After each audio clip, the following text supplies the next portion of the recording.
Kumbame bundu ya Kongo. Kumbame bundu ya Kongo. Kumbame bundu ya Kongo. Kumbame bundu ya Kongo.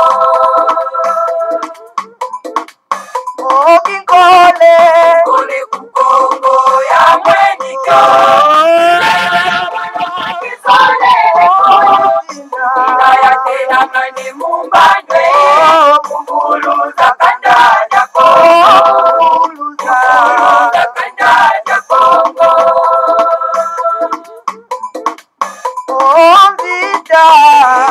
Kukongo ya mweniko.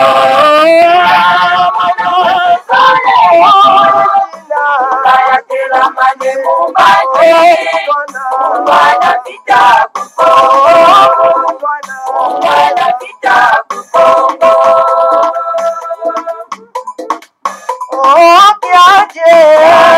Kukongo ya mweniko.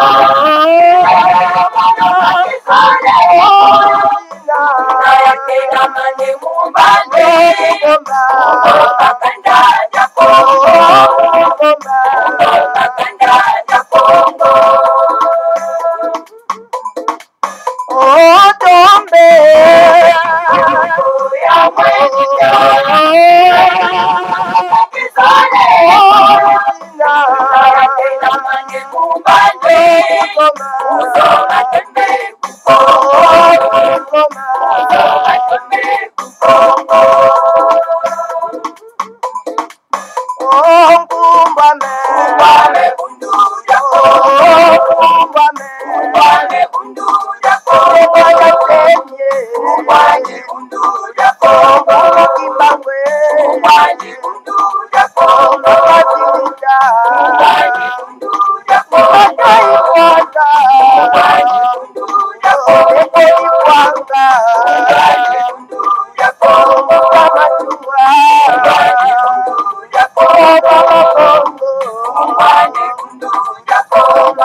Merci beaucoup la technique Kumbame Bundu dia Congo. Et voilà, nous sommes au rendez-vous en tout cas de ce soir, car aujourd'hui nous sommes samedi. Nous sommes samedi en tout cas le 18 mois de septembre 2021 et quelle heure qu'il est maintenant? Il est vraiment 17h38 minutes. Donc sur en tout cas notre belle émission, notre belle chaîne Congo Bololo. Alors, chers frères et sœurs, chers compatriotes et chers panafricains, vraiment, nous sommes au rendez-vous, car nous avons une édition spéciale Congo Bololo. Alors, avant de commencer, je voudrais d'abord vous saluer, Yenge, Mbote, Balosako, en tout cas, vous tous, hein, bon, même ceux qui ne parlent pas le Kikongo, même ceux qui parlent, n'est-ce pas, les Lingala, même ceux qui ne parlent pas aussi des Lingala, même ceux qui ne parlent pas aussi le Swahili et puis le Chiluba. Et voilà, mes chers frères et sœurs, chers compatriotes, et chers panafricains, parce que aujourd'hui nous allons parler d'un sujet très important. Très important. Alors, avant de commencer, mes chers frères, je voudrais d'abord vous exhorter, donc, à partager Congo Bololo, à s'abonner vraiment massivement et surtout à aider Congo Bololo. Abonnez-vous, likez, en tout cas, sur la chaîne. Et puis, si vous avez des dons à faire, en tout cas, je vous demande vraiment de le faire. Car nous n'avons qu'une seule chaîne qui parle, n'est-ce pas, de notre culture, qui parle, n'est-ce pas, de notre spiritualité, et qui parle, n'est-ce pas, de notre leader, le grand maître de monde enseignant. Donc, c'est la chaîne que vous aimez beaucoup, ce Congo Bololo. Alors, nous sommes dans une situation très difficile, très critique, vous le savez très bien, parce qu'il y a un combat que le monde des ténèbres mène contre nous. Alors, nous devons donc résister. Et dans un combat de la résistance, mes chers frères et sœurs, chers compatriotes, chers panafricains, vous devez nécessairement avoir un leader. Un leader qui incarne cette valeur. Et vous devez nécessairement avoir aussi un parti politique qui incarne cette résistance. Et en République démocratique du Congo, vous le savez très bien, donc en Afrique centrale, nous avons qu'un seul leader qui incarne cette résistance, le grand maître des mandats, Sémi. Et nous avons qu'un seul parti politique, Boundou Diamayala, vous le savez très bien. Et Boundou Diamayala, qu'on l'efflige à chaque fois, n'est-ce pas, donc un combat acharné, hein, vous le savez très bien, chers frères et sœurs, chers panafricains. Alors, nous avons l'obligation, n'est-ce pas, d'aider ces partis politiques, Boundou Diamayala. Et donc, si vous avez les dons, si vous avez, n'est-ce pas, les moyens financiers d'aider, n'est-ce pas, Boundou Diamayala, en fait, qu'il puisse mener à bien ce combat de la libération de l'homme noir. Ce combat tant promis par Fumu Kimbangu, le Seigneur Kimbangu, nous devons nécessairement donc concrétiser, n'est-ce pas, cette promesse, mes chers frères et sœurs. Vous savez très bien, Boundou Diamayala ne bénéficie aucune aide auprès, n'est-ce pas, de ces gouvernements de la République démocratique du Congo. Alors, c'est pour cette raison nous vous demandons de vous adhérer massivement à Boundou Diamayala. Adhérez-vous, adhérez à Boundou Diamayala, afin que nous puissions gonfler l'effectif de Boundou Diamayala. Et puis, voilà, donner quand même l'aide, hein, le don, hein, donc, à Boundou Diamayala, mes chers frères et sœurs, pour que nous puissions mener à bien, n'est-ce pas, ce combat de la résistance, ce combat de la libération. Donc, voilà, c'est ce que, tout simplement, ce que je vous demande. Celui qui a donc le plaisir, n'est-ce pas, d'aider Boundou Diamayala, donc je peux tout simplement, n'est-ce pas, vous donner les numéros de téléphone dans lesquels que vous pouvez, n'est-ce pas, contribuer, aider, voilà, Boundou Diamayala. Abonnez-vous massivement sur Congo Bololo, afin que nous puissions avoir la puissance, la grandeur, n'est-ce pas, de continuer à vibrer, n'est-ce pas, ici en Europe et puis voilà, en Afrique en général. Voilà celui que vous pouvez contacter pour votre aide. Vous contactez M. Bafoudine Soni. Alors, son numéro de téléphone, c'est 00 85 23 76 196. Donc, voilà, je réponds 00 85 23 76 196. Pour ceux qui parlent, n'est-ce pas, les Français belges, 00 85 23 76 196. Alors, donc, voilà, vous pouvez l'appeler Mbouta Bafoudine Soni. Alors, pour votre aide, voilà, pour Boundou Diamayala. Alors, je vous exhorte tout simplement de vous adhérer. Adhérez-vous massivement à Boundou Diamayala. Vous n'avez pas un autre parti politique qui mène un véritable combat. Combat de la libération de l'homme noir. Donc, il est le seul parti politique. Alors, je vous exhorte tous, mes chers frères panafricains, donc, de tous bords, de vous adhérer massivement, donc, à Boundou Diamayala. Voilà, mes chers frères, nous, sans plus tarder, nous allons donc pas en France, pour pouvoir nous rencontrer avec l'invité, notre invité d'aujourd'hui. Alors, celui-là, il va nécessairement se présenter, hein, bon, parce que ce n'est pas, moi, je le connais pas, hein, de toute façon, hein, c'est notre invité, hein. Alors, comme ça, il va lui-même, avec plaisir, de se présenter ce soir. En tout cas, et voilà. Sans plus tarder, mon frère, bonsoir. Pardon, bonsoir Mbouta Bopili. En fait, comme il est de coutume chez les Congos, avant de prendre la parole devant une assistante... un peu, s'il vous plaît, mon frère, essayez un peu de hausser les tons, car les tons est vraiment trop bas. Alors, essayez un peu de parler à haute voix, vraiment. D'accord. Et là, je me fais mieux entendre? Oui, maintenant, ça va. D'accord. Ben, écoutez, vous payez vos balas. Il est de coutume chez les Congos, avant de prendre la parole devant une assistance, de se présenter, c'est-à-dire donner son nom, le clan de sa mère, de son père, et ce n'est qu'après qu'on peut dire bonsoir. Raison pour laquelle moi, je ne dérogerai pas de cette règle. Donc, je suis Mbuta Loemba, du clan Pangu de ma mère et du clan Lusana de mon père. Bonsoir Mbuta Bopele, une fois de plus, et bonsoir à tous ceux qui nous écoutent, Yenge Kieno, Mbotezeno, Kiambote Kieno. Merci beaucoup, Mbuta Loemba. Vous l'avez entendu, c'est Mbuta Loemba qui est aujourd'hui invité sur Congo Bololo. Il va nous parler, non, n'est-ce pas, de la culture. Oh là là, un élément plus important, mes chers frères et sœurs, chers panafricains. Alors donc, l'élément le plus important, parler de la culture. Alors, en tout cas, c'est une bonne chose. Hein. Mais voilà, sans plus tarder, en tout cas, nous sommes avec vous pendant 30 minutes seulement, ou 35-40 minutes. Ça dépend, n'est-ce pas, de notre invité, comment est-ce qu'il va brosser le sujet. Alors, donc, voilà, sans plus tarder, nous allons en France. Alors, Monsieur Loemba, vous êtes invité sur Congo Polo. C'est pour la première fois. Vous dites que, bon, voilà, vous allez parler, n'est-ce pas, de la culture. Alors là, je vous pose une première question. Comment définissez-vous la culture d'abord? Merci Mbuta Bopele Bobala. Par contre, de mémoire, je crois que je suis déjà passé une fois dans votre émission et ça fait quelques 3 à 4 années de cela. Oh là là. Raison pour laquelle vous avez certainement oublié, mais sinon qu'on a déjà eu à échanger ensemble. Donc voilà. En gros, on donne à la culture plusieurs définitions, en fait, ou plusieurs sens, je voudrais dire. Donc, la culture pourrait être définie comme étant l'enrichissement de l'esprit par des exercices intellectuels. Par exemple, on peut s'exercer à mémoriser des citations, faire des calculs mentaux. Ce sont en fait des exercices pour enrichir l'esprit. Et la culture peut également être définie comme étant la connaissance dans un domaine particulier.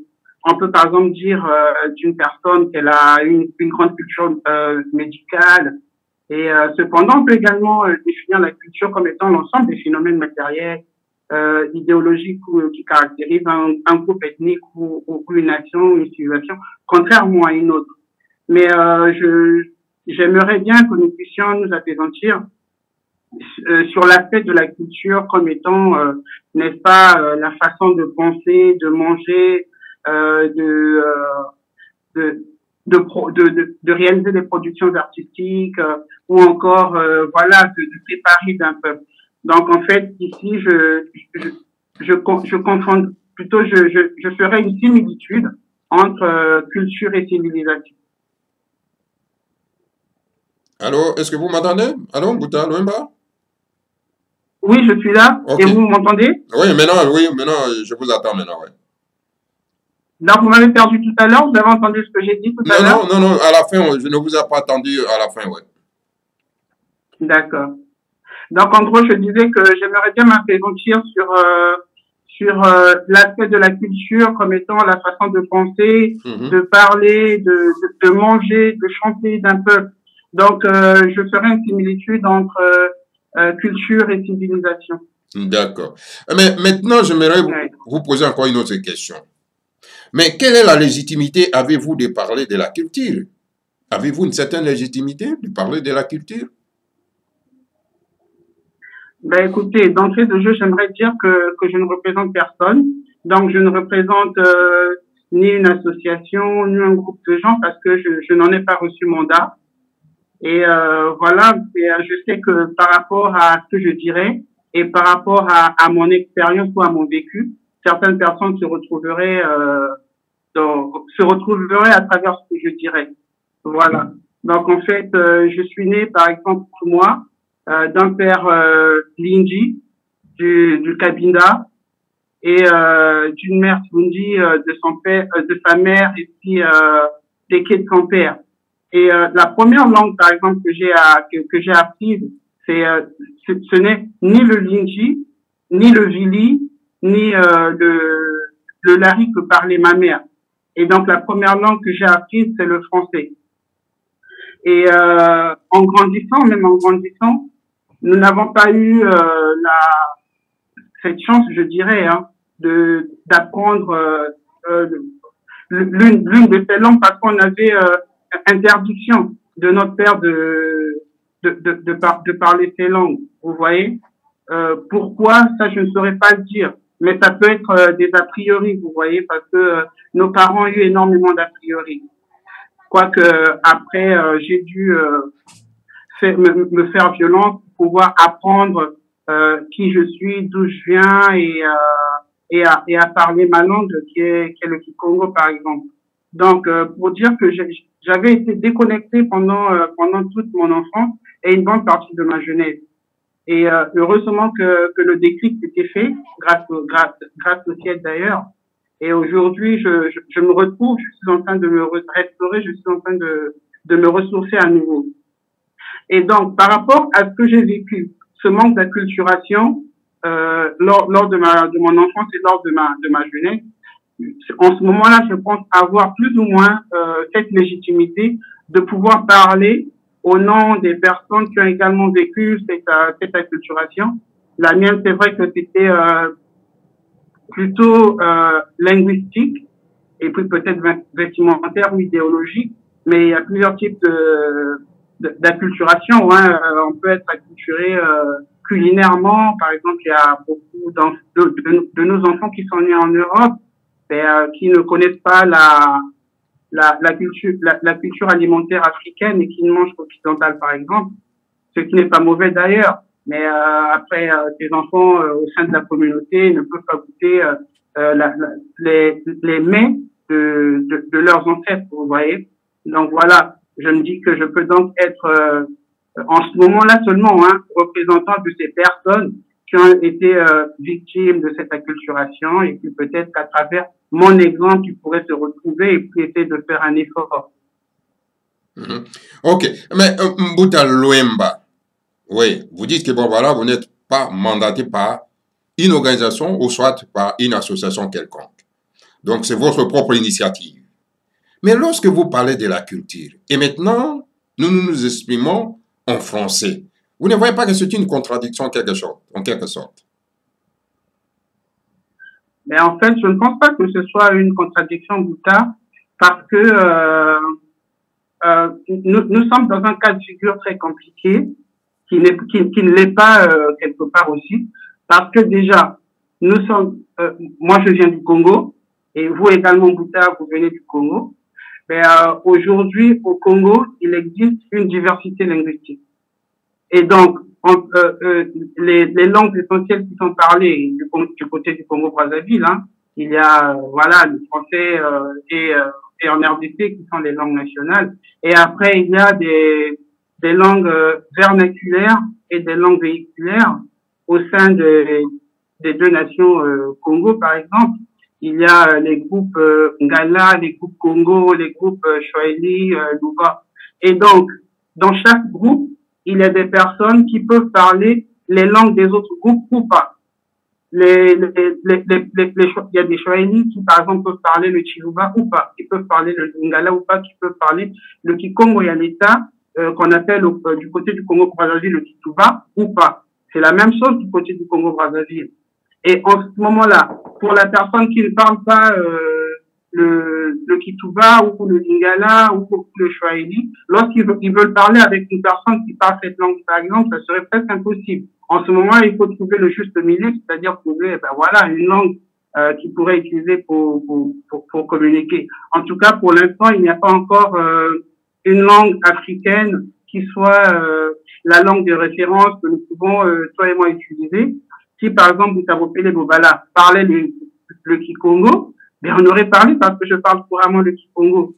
Mais étant donné que Boutavopele Bobala ne parle pas le Kikongo, il est plutôt plus à l'aise à l'utilisation du Lingala. En ce moment-là, ça pose problème parce que, voilà, je pourrais pas tenir une conversation convenable, me sentir assez confortable dans le Lingala, quoi que je peux glaner quelques mots.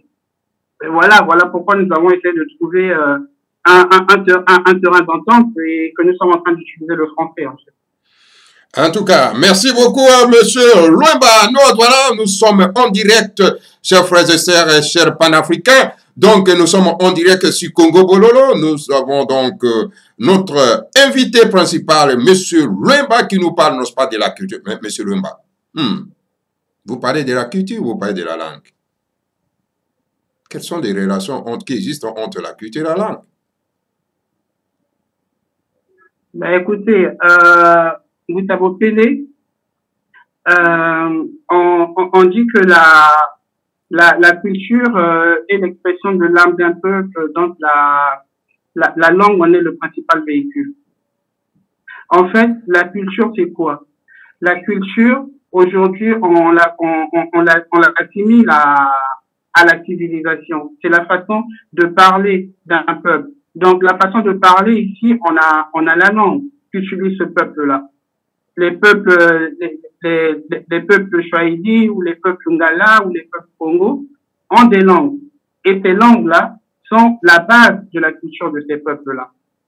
Voilà. Et donc, c'est la langue, en fait, qui permet au peuple de se donner déjà les noms. C'est la langue qui permet au peuple de nommer leur environnement. C'est la langue qui permet au peuple de communiquer, de communiquer leur réalité intérieure. En fait, je veux dire d'extérioriser leur réalité intérieure par le chant, par exemple, ou par des récits. Donc, la langue est en fait un élément clé de la culture d'un peuple. Et donc, s'il y a relation entre la culture et la langue, c'est que la langue, en fait, elle fait partie de la culture. Voilà. Merci beaucoup. Donc, la langue fait partie, non pas, de la culture. C'est un élément primordial, je pense bien. Mes chers frères et sœurs, voilà. Donc, nous continuons notre émission. Voilà. Ma question est la suivante.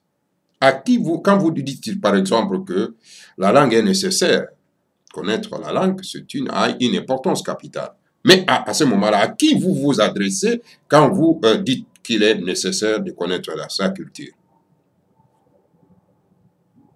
Bah, écoutez, Gustavo Pélé, je m'adresse en général à toutes les communautés du monde, parce que toutes les communautés du monde ont des cultures, mais je m'adresse particulièrement aux peuples africains et afro-descendants, voilà, qui ont été victimes à travers les âges d'un écrivage culturel systématique et profond, au point que nombreux ont dû oublier qui ils sont véritablement et d'où ils viennent.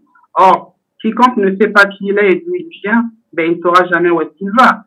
Raison pour laquelle il faudrait une véritable révolution culturelle au sein de nos communautés. Et donc, voilà, je m'adresse à toutes les personnes qui sont conscientes qu'il y a un travail très profond à faire au sein de nos communautés, parce que au sein de nos communautés, la langue est en train de disparaître. La langue, nous l'avons dit tout à l'heure, est un élément capital pour une communauté. Une culture peut être évolutive, une culture peut être involutive. Elle est évolutive lorsque les apports extérieurs l'enrichissent positivement. Par contre, une culture est involutive, c'est-à-dire une culture se détériore, entre guillemets, lorsque les apports extérieurs causent plus de dommages dans cette culture que de construire. Voilà pourquoi, lorsque les apports extérieurs font de sorte que la langue se dénature complètement, avec trop d'éléments exogènes à elle, ben en ce moment-là, ça pose problème. Aujourd'hui, vous parlez couramment le lingala, mais je vous assure que le lingala que vous pouvez parler, par exemple, est différent du lingala qui est parlé à Kinshasa. Parce que le lingala qui est parlé à Kinshasa aujourd'hui n'a presque rien à voir avec le véritable lingala. Il y a eu tellement d'apports de français et les mots français en question ont été édulcorés. C'est ce qui fait que le lingala en question, pour ma part, il a perdu son sens. Parce que la langue, à l'état pur, a une certaine énergie, a une certaine vibration. La langue à elle seule, on prendrait l'exemple du sanskrit. Ben, le sanskrit, quand on le parle, lorsqu'on récite certaines paroles sacrées, ben, les paroles sacrées en question agissent au niveau des glandes que nous avons dans le corps. Elles peuvent agir au niveau de la glande pinéale, elles peuvent agir sur la glande pituitaire ou sur d'autres langues. Et il peut arriver également que lorsqu'on prononce mal certains mots, ben, ça peut entraîner un certain nombre de discordances dans le corps. C'est pour montrer l'aspect non seulement physique, mais spirituel également d'une langue. Donc, au fur et à mesure que la langue en question se détériorera, ben, au fur et à mesure, la valeur spirituelle de la langue ben, devrait se dégrader aussi. Voilà pourquoi ben, il faudrait faire des efforts de pouvoir garder une constance au niveau de l'utilisation de la langue. Et puis, voilà quoi. En tout cas, voilà, mes chers frères et sœurs, voilà, nous sommes aujourd'hui, nous sommes le 18 septembre 2021. Donc, il est 18h01 sur notre plateau des Congo Bololo. En tout cas, nous avons donc en direct avec Monsieur Luemba qui nous parle de la culture. Mais, Monsieur Luemba, il y a une question qui me vient en esprit. Vous venez de dire que la langue, donc, est quelque chose, un élément primordial pour un peuple. Pouvez-vous nous expliquer, expliciter, pourquoi, donc, la langue peut être un élément primordial d'une culture? Ben, écoutez, Moussa, la langue pour un peuple est c'est comme les racines pour un arbre. Imaginez-vous un arbre, lorsqu'on coupe ses racines, ben, l'arbre, il meurt. Et c'est évident. Il finit par sécher et puis il meurt. Et donc, une communauté également, lorsqu'elle est coupée de sa langue, ben, la communauté en question, elle meurt, elle n'existe plus. Parce que, imaginez-vous, que les Français aujourd'hui se détachent complètement de leur langue, ben, et puis après qu'ils fassent de l'anglais leur langue. Est-ce qu'on parlera encore d'un peuple français? Le peuple français existerait de nom. Mais au niveau de la langue, le peuple français, il n'existera plus. Et en plus, la langue a une âme, a un esprit, a une vibration. C'est-à-dire la langue emmène un certain nombre de valeurs. Et donc, curieusement, vous pourriez voir que si les Français, par exemple, adoptaient l'anglais comme mode de locution, ben vous verrez que dans leur nature intrinsèque, ils changeront. C'est comme si aujourd'hui, n'importe quel peuple d'Afrique, que ce soit les Fons ou voilà les Lingala ou les Congo, ben adopter une autre langue ou encore oublier leur langue pour s'approprier une autre langue. Ben en ce moment-là, vous verrez que ce que étaient par exemple les Congo avant, ben ils ne le seront plus.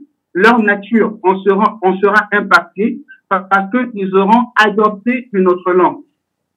Raison pour laquelle il faudrait toujours s'efforcer de garder sa langue afin de garder sa nature, de garder l'esprit, l'égrégore de ce peuple-là qui lui donne un certain nombre d'influences, un certain nombre d'effluves à ce peuple afin qu'il puisse évoluer sur le canevas qui leur avait été tracé par les ancêtres. La langue Moussa, elle est précieuse parce que elle n'est pas ex nihilo. Elle naît de la volonté du ciel déjà, parce qu'elle remonte il y a très longtemps.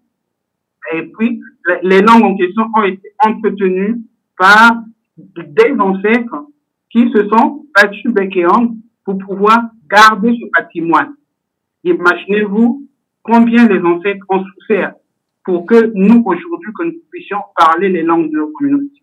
Et après, en quelques années, on se dit, écoutez, les autres langues sont meilleures, donc on pourrait faire disparaître nos langues, ça ne pose pas de problème. En ce moment, c'est nous qui avons un problème. Et ça veut dire que si on se déconnectait de ces langues, finalement, nous également, quelque part, nous mourrons. parce que nous n'aurons plus, nous aurons été coupés de la source de notre vie, comme si on coupait un arbre de ses racines. Vraiment, en tout cas, c'est très, très important, mes chers frères et sœurs, chers compatriotes. Alors, chez les panafricains, voilà, en tout cas, nous avons notre frère Luemba hein, qui est en train de nous brosser sur la culture vraiment d'un peuple. Mais, Mouta Luemba, il y a encore une autre question. Vous dites que la langue est très importante. Oui, d'accord. Mais que peuvent faire les personnes qui ne parlent pas leur langue maternelle à ce moment-là? Ben, nous avons plusieurs cas de figure. Je sais que c'est très compliqué pour beaucoup de gens qui ne parlent pas leur langue maternelle. Et donc, je ne suis pas surtout ici pour leur faire des leçons de morale qui puissent m'en excuser. En fait, ce que ce sont des suggestions, c'est un apport, mais je suis très humble dans ce que je suis en train de dire et je n'aimerais pas que ce soit. Donc, il y a des cas de figure des personnes âgées, il y a des cas de figure des jeunes, il y a des cas de figure des personnes, des parents, par exemple, vous voyez, parce que les enfants et les parents ne sont pas dans les mêmes cas de figure, ça dépend, hein, ou vice-versa. Je vais prendre un exemple tout simple. Nous sommes dans un groupe WhatsApp avec un frère. Ben, lui, par exemple, il habite au Congo central. Et chez lui, à la maison, il parle du Congo. Ils ont reçu un jour son neveu qui venait de la ville de Kinshasa. Et le neveu, lui, ne parlait que lingala. Quand il est arrivé à la maison, ben, son oncle a demandé à tout le monde à la maison de ne pas parler avec lui le lingala, mais que le Kikongo. C'était compliqué pour lui parce qu'il ne connaissait rien du tout du Kikongo. Mais après 3 mois de vacances, quand il est reparti à Kinshasa, ben, il parlait le Kikongo. Et il avait tellement aimé le Kikongo en question que même quand il est reparti chez lui à Kinshasa, il a gardé cet élan et finalement aujourd'hui, il parle convenablement le Kikongo. Là, c'est un exemple que j'ai pris au sein de la communauté Congo, mais cet exemple vaut également pour les autres communautés. C'est pour dire que les parents, par exemple, qui ont des enfants en jeune âge, surtout ceux qui sont ici en Europe, par exemple, parce qu'en Afrique encore c'est moins compliqué, mais ceux qui sont en Europe, parfois ils n'ont pas l'environnement qu'il faut pour que l'enfant puisse apprendre la langue, parce que déjà les parents eux-mêmes ne parlent pas la langue. Il peut arriver que les parents envoient l'enfant au pays dans un environnement où on parle la langue, un peu comme font par exemple les Arabes ou d'autres communautés ici en Europe.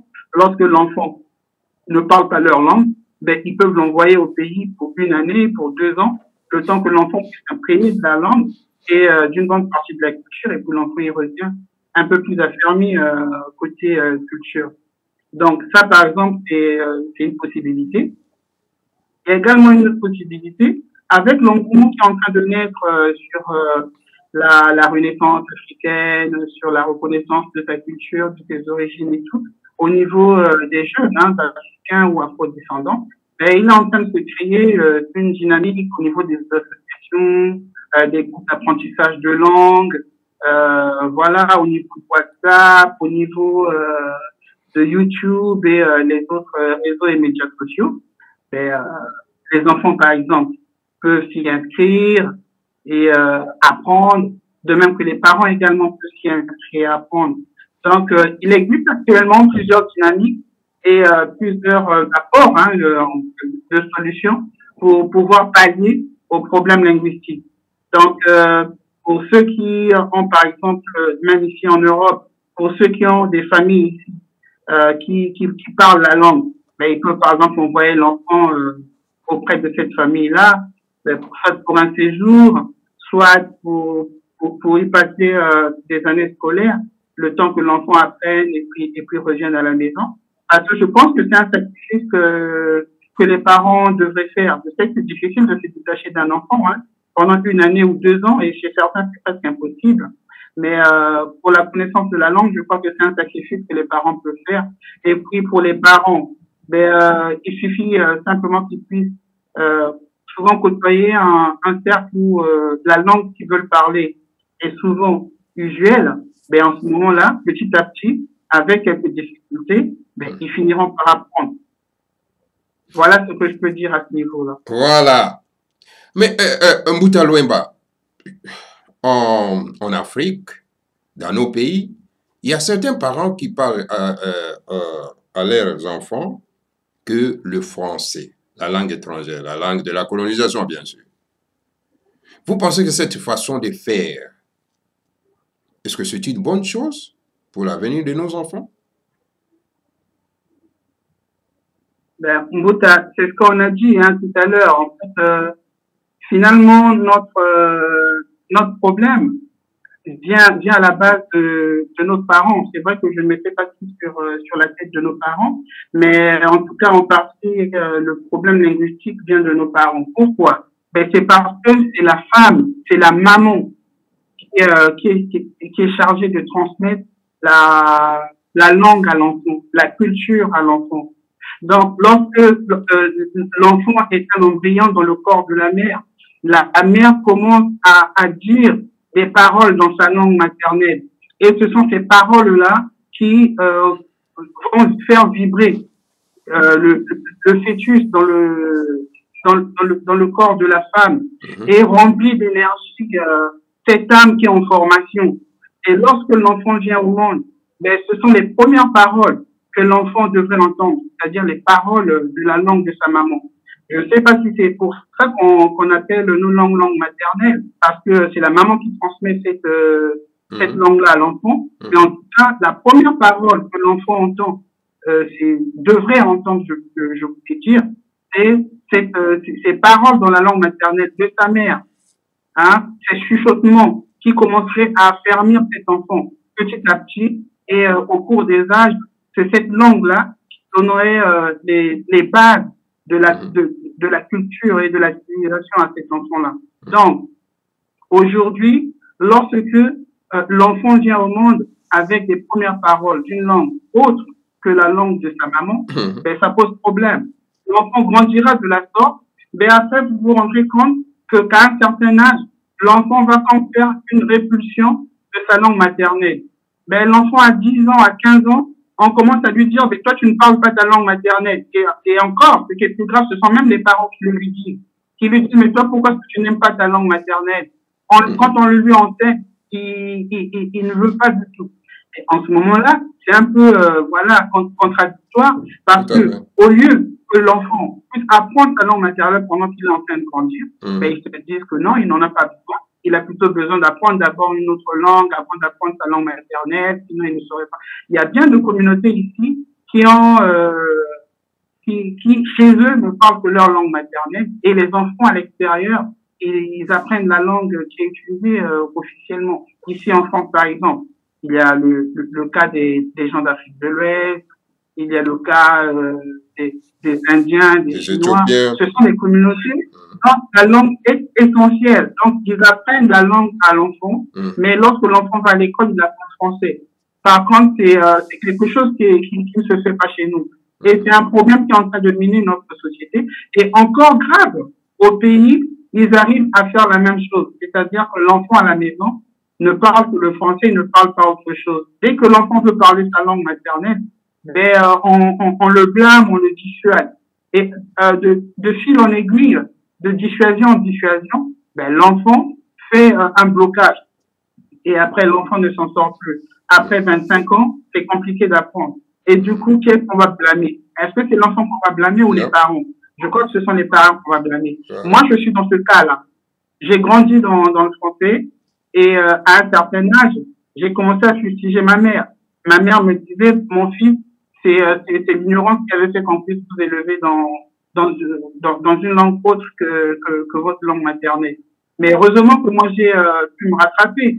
J'ai pu apprendre à parler le Kikongo dans la grande école, qu'on appelle Bundu Dia Congo. Et voilà pourquoi en passant, je remercie et le grand maître des Mwandatemi qui est un grand instructeur et dont la connaissance et le savoir est irréfutable. Et je remercie également tous ceux qui ont pu apporter quelque chose à ce que j'ai aujourd'hui comme savoir, hein, au niveau et de la langue du Congo et au niveau de la culture Congo. Voilà. En tout cas, merci beaucoup, en tout cas, monsieur Mbouta Louemba. Mais ma dernière question, voici ma dernière question, parce que nous sommes presque à la fin de notre émission. Comment pensez-vous que l'on puisse lutter contre l'acculturation? Parce que ce que vous dites là, c'est vraiment hein, l'acculturation, mais comment faire?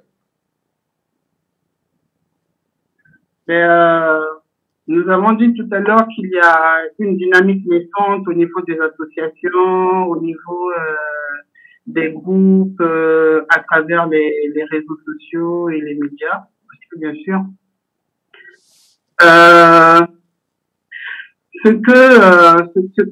Les associations devraient être en avant-plan de ces initiatives, hein, pour pouvoir permettre à ceux qui sont en marge de la culture, en marge de la langue, qui est un élément de la culture, de pouvoir repartir vers leur culture. Il y a beaucoup d'associations qui existent désormais. Il suffit d'aller sur Google et chercher des associations linguistiques ou des associations culturelles. La plupart des associations culturelles enseignent des langues. Mais dans tout ça, en fait, il y a nos nations, par exemple, qui devraient être les premiers à pouvoir conscientiser, prendre des initiatives, à l'instar de la France qui, pour pérenniser sa langue, dépense énormément d'argent à travers la francophonie, à l'instar de l'Angleterre qui pérennise sa langue à travers le Commonwealth. Mais je crois que nos nations également devraient prendre ce genre d'initiative pour que la langue soit entretenue, soit utilisée. Au Congo central, par exemple, il y a des écoles qui utilisent le Kikongo comme langue d'enseignement. Et c'est certainement le cas dans les pays Swahili ou Luba ou Ngala, c'est peut-être le cas. Ben, ça, ce sont par exemple des initiatives qu'il faut encourager. Et donc, il faudrait qu'il y ait une interpellation de nos politiques afin que eux puissent prendre des initiatives en commun accord avec les associations qui seraient des relais des États pour pouvoir entretenir la langue. Il y a l'UNICEF, par exemple, qui encourage l'utilisation des langues maternelles, et ça ne suffit pas, il n'y a pas d'action qui se font. On remarque plutôt que les langues disparaissent plus qu'elles sont entretenues. Donc, je crois qu'il y a un travail très primordial à faire dans ce sens-là. Voilà, merci beaucoup, monsieur Louemba, de votre passage ici à Congo Bololo. Quel est votre mot de la fin? Ben, écoutez, mon mot de la fin serait d'interpeller nos mamans qui sont le socle de la transmission de la culture, le socle de la transmission de la langue, afin que qu'elles puissent prendre les résolutions nécessaires et les bonnes résolutions pour pouvoir transmettre le savoir à leurs enfants, parce qu'en fait, le but de la vie est la transmission des connaissances acquises. Or que la connaissance acquise que l'on transmet, c'est celle qu'on a apprise. Donc, lorsqu'on est coupé soi-même de sa culture, de sa civilisation, de sa langue, on ne peut pas la transmettre. Donc, on ne peut que transmettre ce qu'on aura appris. C'est comme on dit, la plus belle femme n'offre que ce qu'elle a. Donc, si la maman, au lieu de parler sa langue maternelle, elle parle le français ou l'anglais ou autre chose, ou elle ne pourra pas transmettre sa langue maternelle que la langue qu'elle utilise. Voilà pourquoi il faudrait que chacun d'entre nous puisse être conscient de cela afin de pouvoir faire effectivement cette transmission des connaissances acquises. Et puis les papas encore en support à nos mamans, hein, que je remercie beaucoup parce que voilà, elles se sacrifient énormément pour la famille. Et les papas devraient également faire énormément d'efforts dans l'accompagnement de cette transmission des connaissances acquises, dans cet effort de transmission de la langue et de la culture. Je sais qu'ici, en Occident où on se trouve, c'est très compliqué, mais je crois qu'avec quelques concessions, on peut toujours s'en sortir.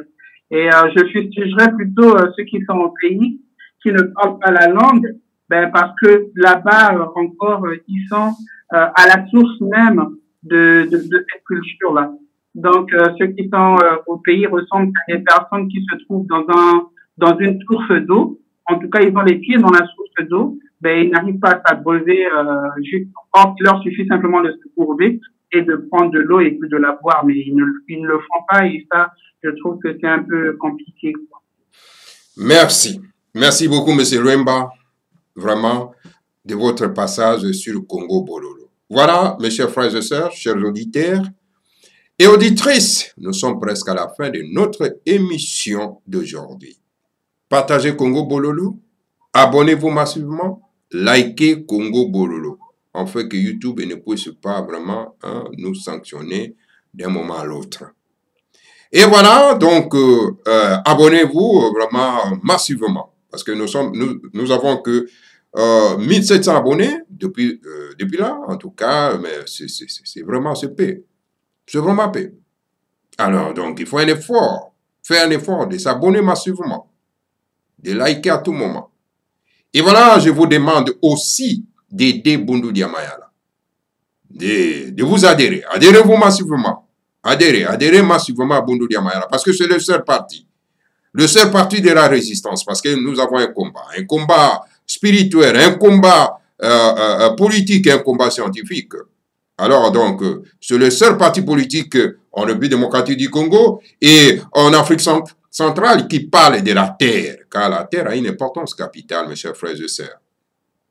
Sans la terre, on ne peut pas avoir un pays. Alors c'est pour cette raison, nous devons vraiment donc nous adhérer dans un parti politique qui parle de la terre. Et le seul et unique en République démocratique du Congo en Afrique centrale, c'est Bundu Dia Mayala. Je vous demande, je vous exhorte, mes chers frères et sœurs, chers panafricains, donc de vous adhérer massivement à Bundu Dia Mayala. Et si vous avez les petits moyens, les moyens financiers pour aider Bundu Dia Mayala, parce que Bundu Mayala ne perçoit pas, n'est-ce pas, l'aide financière auprès, n'est-ce pas, du gouvernement de la République démocratique du Congo, ni, n'est-ce pas, du gouvernement de l'Afrique centrale. Alors, nous avons, n'est-ce pas, l'obligation d'aider financièrement Bundu Dia Mayala. Financer Bundu Dia Mayala pour qu'il puisse mener à bien le combat de la libération de l'homme noir.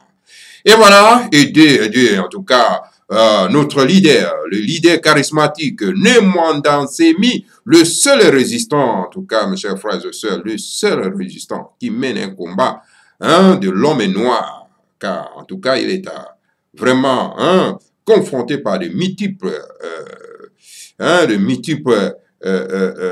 donc que je puisse dire combat, donc parce qu'on lui mène un combat vraiment acharné contre lui, parce que il savait très bien qu'en tout cas ce monsieur vraiment il défend les intérêts, non pas de ses compatriotes, il défend les intérêts de son peuple.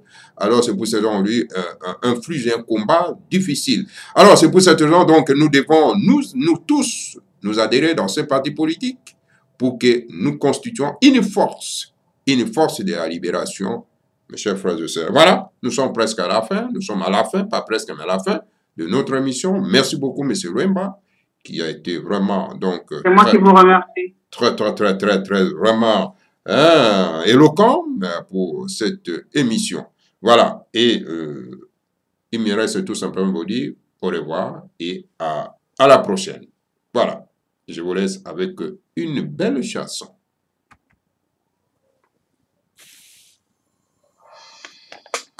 Mvuka yantimanti afelika diampa di fenomene towa kabu dia bakeluba olololo batanda wa kumululeno maganda baba kusoma butuka yotama Osawenina ninga masina makingulu.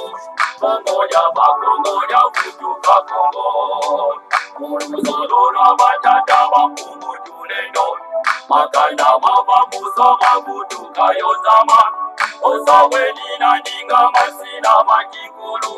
Kongo ya bakongo ya kutuka Kongo. Afrika ya Afrika ya Madina Tumba. Afrika ya Madina Mene Tumba. Afrika ya Afrika ya Madina Tumba. Afrika ya Madina Mene Tumba. Efi ya mbita keti mana kukongo. Ipanza kya Kongo ye kibuka kya timanti. Efi ya mbita keti mana kukongo. Kongo ya bakongo ya futuka Kongo. Efi ya mbita keti mana kukongo. Ipanza kya Kongo ye kibuka kya timanti.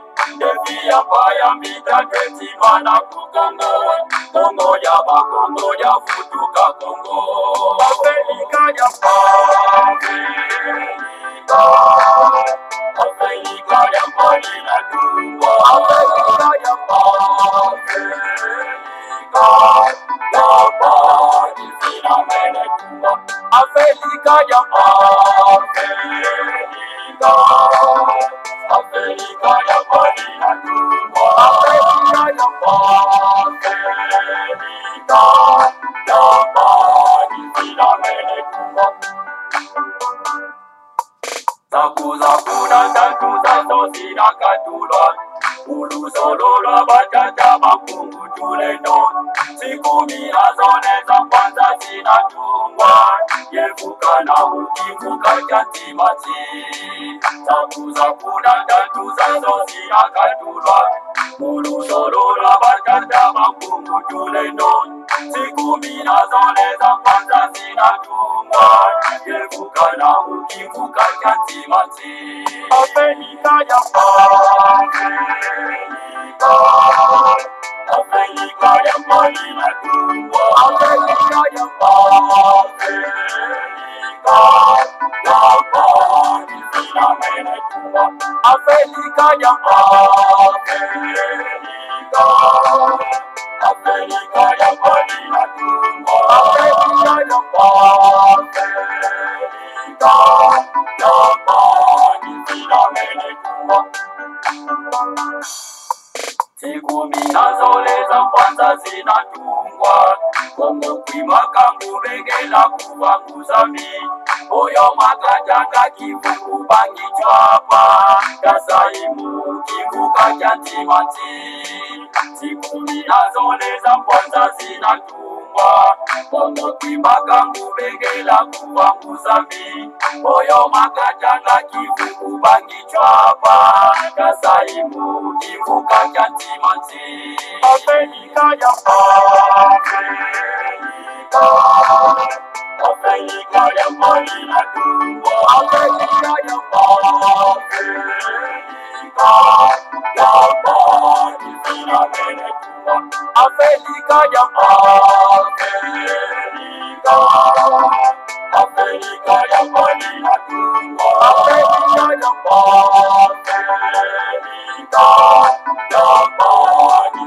Mene Tumba.